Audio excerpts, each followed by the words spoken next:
Good morning dear students. हमने इससे पहले प्रधानमंत्री का भाग प्रथम पढ़ा था और उसमें हमने योग्यता, कार्यकाल और उनकी कुछ शक्तियों के बारे में भी पढ़ा था। लेकिन हम भाग 2 में विस्तार पूर्वक भारतीय राज्य व्यवस्था में प्रधानमंत्री की शक्तियाँ, प्रधानमंत्री और मंत्री परिषद, इन दो विषयों में आज हम चर्चा करेंगे। इसको हमने 2 भागों में इसलिए बांटा हुआ है ताकि आपको ये आसानी से समझ सके कि हमारे जो संविधान में प्रधानमंत्री की भूमिका और मंत्रिपरिषद की बात की गई है, जो बहुमत दल का नेता होता है, उसकी शक्तियां और मंत्रिपरिषद में वे कैसे गठबंधन स्थापित करता है। तो भारतीय राज्य व्यवस्था में प्रधानमंत्री की स्थिति वही है जो ब्रिटेन की राज्य व्यवस्था में वहाँ के प्रधानमंत्री की होती है। बेजहॉट की जो प्रसिद्ध रचना है द इंग्लिश कॉन्स्टिट्यूशन के नवीन संस्करण की प्रस्तावना में क्रॉसले ने लिखा है कि युद्धोत्तर ने यानी युद्ध के उपरांत यानी युद्ध के काल ने कैबिनेट शासन को प्रधानमंत्रीय शासन में बदलते हुए देखा है। ये डेफिनेशन इसलिए दी गई है कि भारतीय राज्य व्यवस्था में, क्योंकि हमारे यहाँ पे ब्रिटेन ने लंबे समय तक शासन किया है, इसलिए प्रधानमंत्री की जो छवि ब्रिटेन में है वही छवि भारत में भी देखने को मिलती है। ये तो था प्रधानमंत्री का स्वरूप। अब हमने जब प्रधानमंत्री के कार्यों और शक्तियों के बारे में पढ़ते हैं तो प्रधानमंत्री के कार्यों और शक्तियों को मैंने निम्न पॉइंट से समझाया है, जिसमें इसके 6 स्वरूपों का वर्णन किया गया है। 1, दूसरा, तीसरा, चौथा, पांचवा, छठा। अर्थात राष्ट्रपति के संबंध में उसकी शक्तियां क्या हैं? किसकी? प्रधानमंत्री की। मंत्रिपरिषद के संबंध में क्या शक्तियां हैं? किसकी? प्रधानमंत्री की। संसद के संबंध में शासन का मुख्य होने के नाते और अन्य प्रधानमंत्री की क्या शक्तियां होती हैं, इनको मैंने विभिन्न भागों में व्यक्त किया है। अब हम इसको एक एक करके इसका वर्णन करेंगे। पहला जो पॉइंट आता है वो है प्रधानमंत्री की जो शक्तियां हैं वो राष्ट्रपति के संबंध में क्या है। तो हम इसको शॉर्ट में ये बात बताएंगे कि प्रधानमंत्री राष्ट्रपति और मंत्री परिषद के बीच के संवाद की भूमिका अदा करता है। क्या संवाद की? संवाद यानी बातचीत। दूसरा आता है मंत्रिपरिषद के संबंध में क्या शक्तियां हैं और क्या उसके कार्य हैं।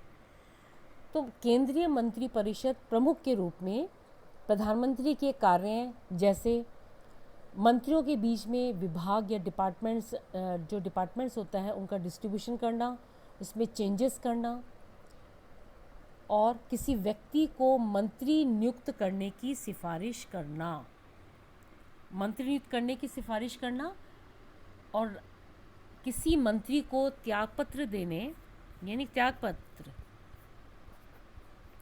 कि कोई मंत्री त्यागपत्र देता है, नहीं देता है, या राष्ट्रपति द्वारा बर्खास्त करने की सिफारिश, ये सारे संबंध में प्रधानमंत्री को शक्ति प्राप्त है।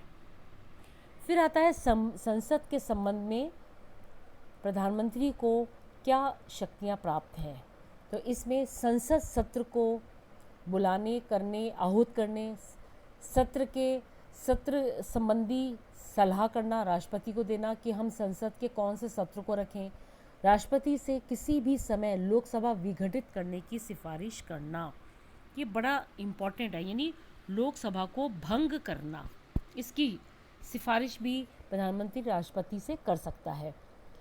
फिर संसद में सरकार की नीतियों की घोषणा करना, नई नीति कौन सी है, जो पुरानी नीतियाँ हैं क्या वो आधुनिक समय में सही ढंग से कार्य करनी है, उसमें फेरबदल करना। तो यानी नीतियाँ या कानून संबंधी जो घोषणा करना होता है वो एक बहुत महत्वपूर्ण कार्य होता है। अन्य शक्तियाँ और कार्यों के संबंध में हम ये कह सकते हैं कि राष्ट्र की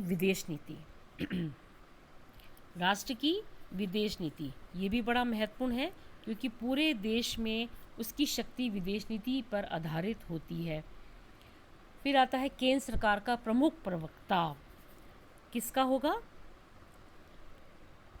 केंद्र सरकार का प्रमुख वक्ता।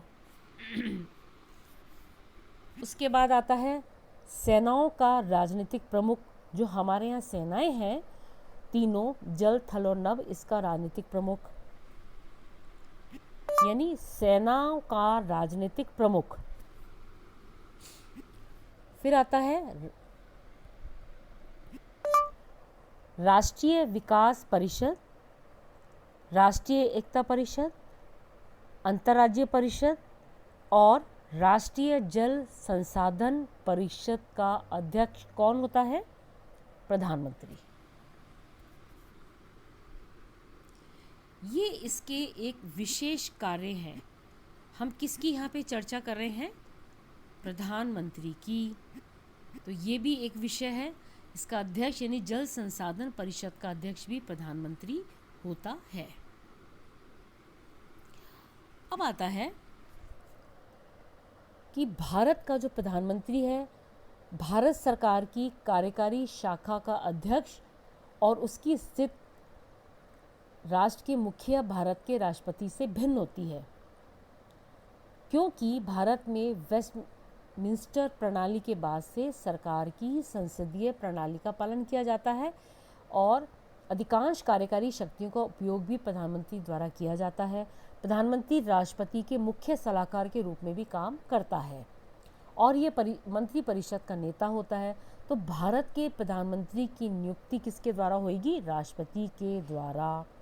लेकिन जब हम व्यवहार में इसकी चर्चा करेंगे तो बहुमत दल का नेता जिसे जनता ने चुना है उसका प्रमुख कौन होता है? राष्ट्रपति।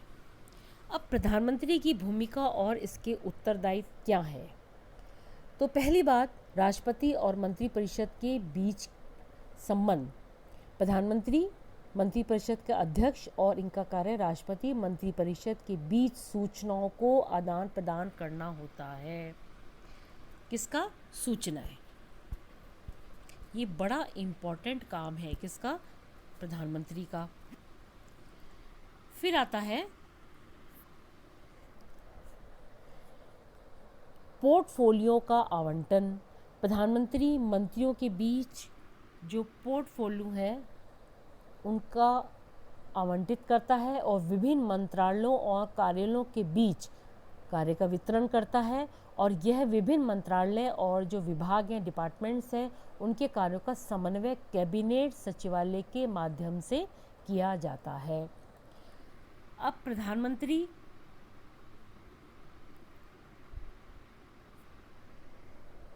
मंत्रालयों के प्रभारी के रूप में भी कार्य करता है। प्रधानमंत्री कुछ पोर्टफोलियो को अपने पास रखता है जिन्हें यह अन्य मंत्रियों में आवंटित नहीं करता। ये कौन कौन से हैं जिसके वो खुद प्रभावी होता है? कार्मिक योजनाएं, परमाणु ऊर्जा विभाग, अंतरिक्ष विभाग और लास्ट में कैबिनेट की नियुक्ति समिति। ये जो आवंटन है वह प्रधानमंत्री अपने पास रखता है। ये बड़ा महत्वपूर्ण है। कैबिनेट का नेता होता है। कैबिनेट की बैठकों को प्रधानमंत्री के द्वारा बुलाया जाता है और प्रधानमंत्री ही इस बैठक की अध्यक्षता करता है और ये निर्धारित करता है कि इन बैठकों में कौन सा कार्य किया जाएगा। ये भी बड़ा इम्पोर्टेंट है। फिर आता है संसद और कैबिनेट के बीच की कड़ी। प्रधानमंत्री मंत्रिमंडल और संसद के बीच कड़ी के रूप में कार्य करता है। लोकसभा में बहुमत से पार्टी के नेता होने के साथ संसद में सरकार का मुख्य प्रवक्ता भी होता है और जो महत्वपूर्ण नीति निर्णयों की घोषणा करना है वह भी प्रधानमंत्री की जिम्मेदारी होती है। प्रधानमंत्री सरकार की स्थिति या नीति या कानून को स्पष्ट करने के लिए संसद के सामान्य महत्वपूर्ण विचार विमर्श में भी हस्तक्षेप कर सकता है। ये थे प्रधानमंत्री के कुछ कार्य, शक्तियाँ, भूमिका और उत्तरदायित्व। तो भाग प्रथम में हमने कुछ पॉइंट्स के द्वारा विस्तार से इनका वर्णन किया है। तो भाग प्रथम हमारा यहीं पे